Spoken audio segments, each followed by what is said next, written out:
Hello, friends.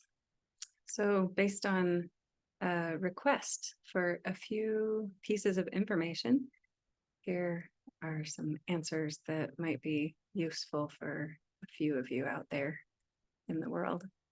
So, first, here are the elemental breaths with some very simple Qigong movements. And you can use any kind of concentration that you wish for focusing the mind.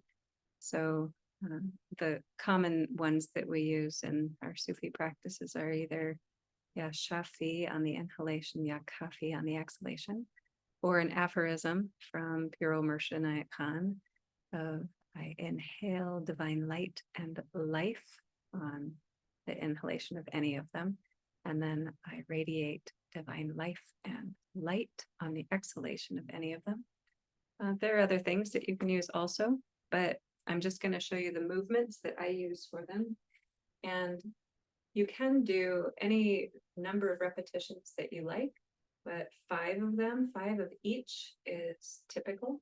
And so here's the way that I've been doing it recently. And the invitation is to take a couple of breaths to feel your body present, stable, soft, knees are soft, and feet are under the hips, and tailbone is directed toward the ground.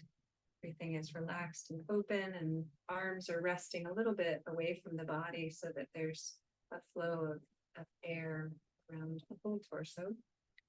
And then for the breath of earth, the hands are, make sure that you can actually see where my hands are down by the sides. And for the inhalation, the body drops a little bit toward the earth while the hands rise up just to about shoulder height. The hands are very soft and relaxed. And then the body comes back to a natural position while the hands drop back down toward the earth.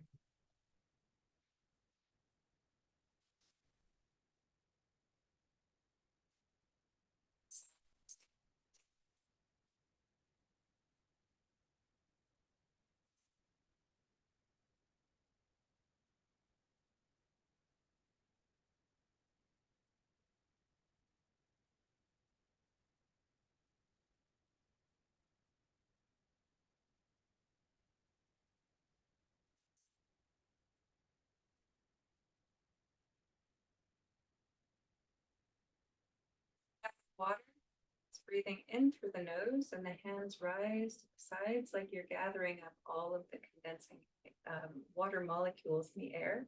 And then once the hands are overhead, I'm just shrinking down so you can see my hands. And then they come washing down the body like a purifying rain, just washes over and through the whole physical body, breathing out through the mouth, breathing in through the nose.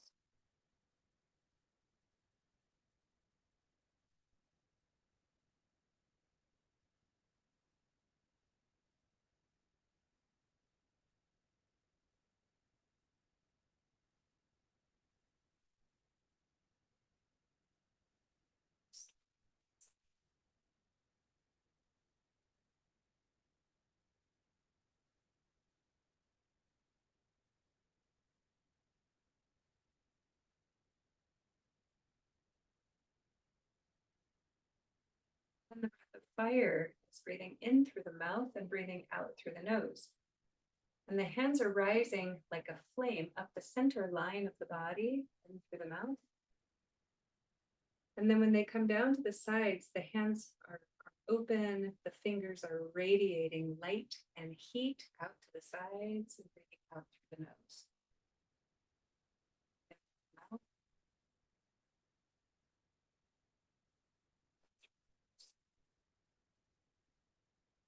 Hands are going straight out to the sides of the body.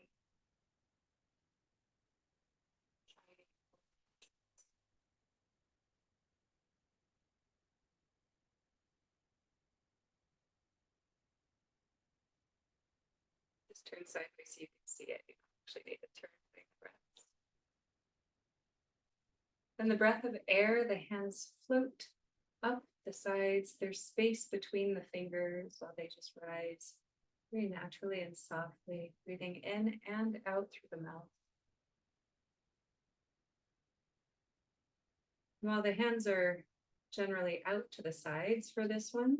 They could move a little bit more soft, fluid, floating, whatever direction. Yeah.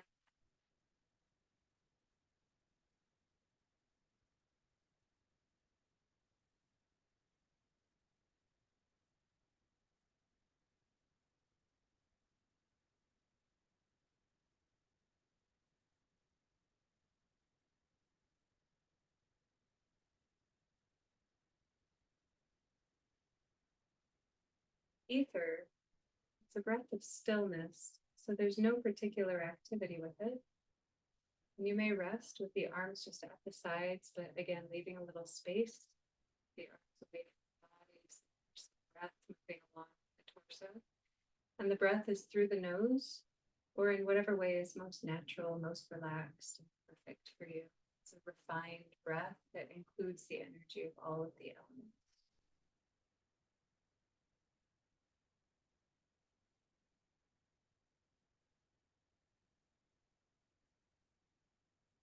Okay.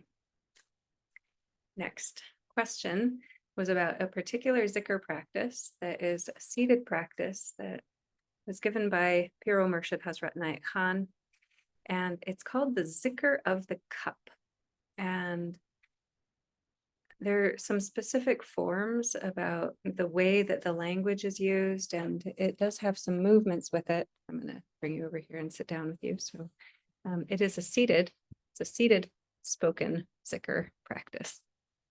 And so we use the phrase Allah, La ilaha hu, al hayy al qayyum. So beginning with Allah, that is the name, the phrase, the word that we're using to indicate God present.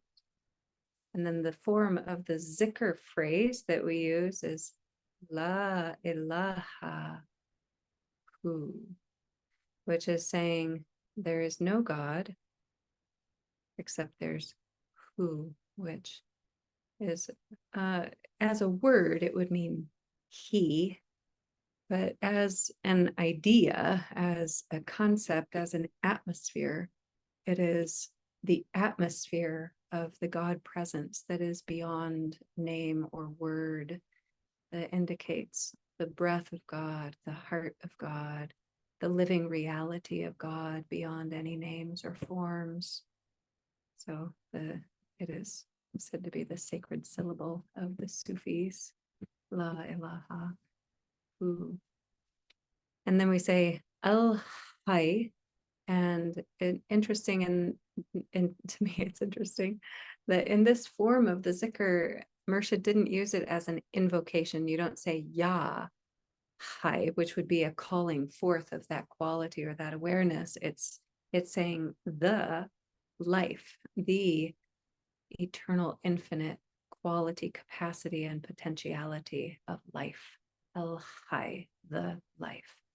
And then El Qayyum, that is another of the beautiful names of God. And it's saying Qayyum is the everlasting, or the everless living, or the ever subsisting, that is saying the quality that continues beyond all the forms, that anything and everything can fall away, any specific expressions of life can crumble, and the thing, the being, the atmosphere that remains constantly, eternally, is Qayyum, the lasting, everlasting.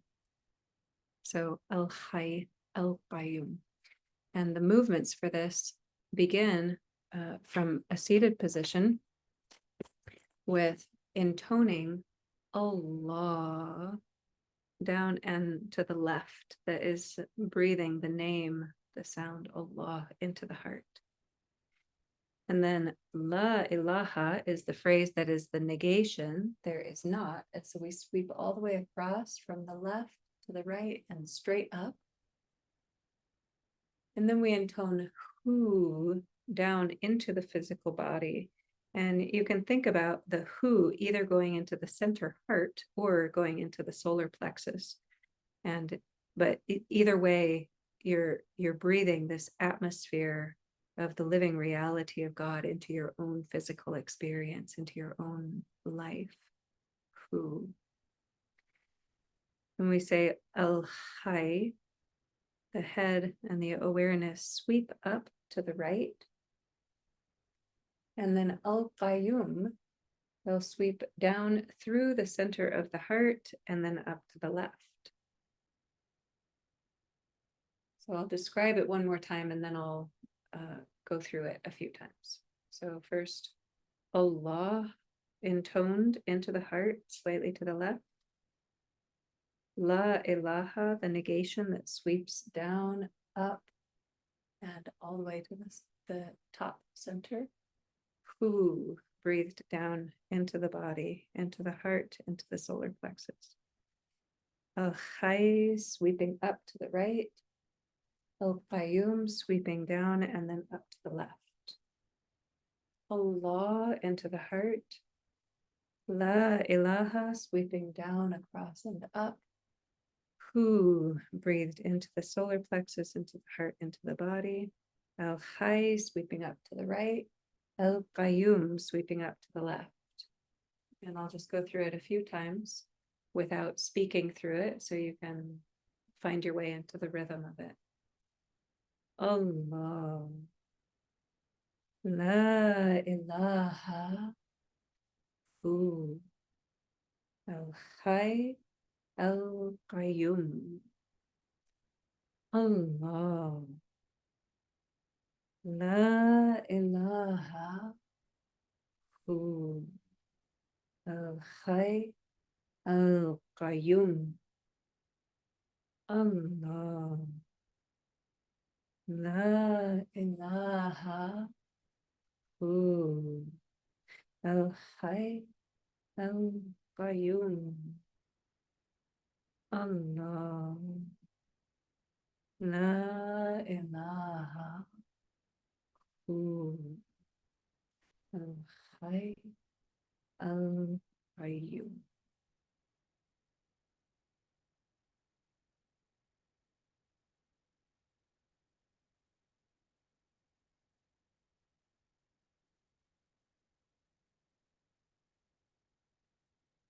And finally, there's a question about what it's called when we start with a Wazifa practice, which is typically recited aloud. And a Wazifa is a repetition of a beautiful name of God or a pair of names or a sacred phrase that in some way is inviting in, amplifying, balancing, working with specific qualities, attributes that we wish for our own experience or intentions.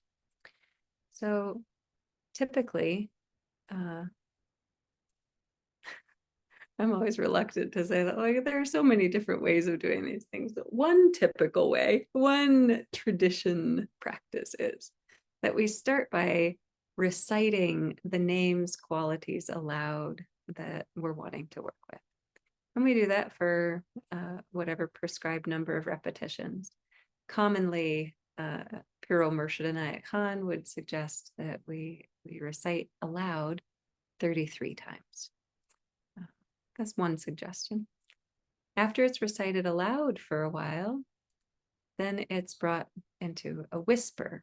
And when we're whispering the quality, we're not invoking it anymore. We're having a conversation with it. So it's, in my experience and instruction, it's typical for that to no longer include the word or phrase of invocation, that we might start, for example, if we are, the beautiful name of God that we're working with this week is our Ra'uf.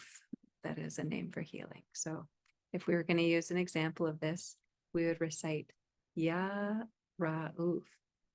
33 times. Ya Rauf, Ya Rauf, Ya Rauf, Ya Rauf. And then after 33 of those, we would move it to a whisper and we would just say Rauf, Rauf, Rauf, whispering it, not saying Ya anymore. The idea being that the quality that we are wanting to experience, strengthen, and work with is present. And now we want to relate to it in our felt experience. So we speak it as a whisper, as an indication that it's right here. Then we take it into silence, but continuing the rhythm of concentration with it. So then we're just repeating in our mind, Rauf.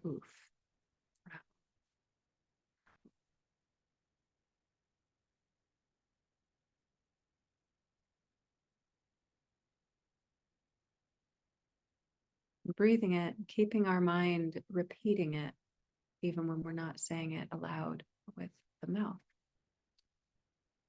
So the silent repetition of it is called Fikr. And that means that we are using the rhythm of the breath in its natural rhythm.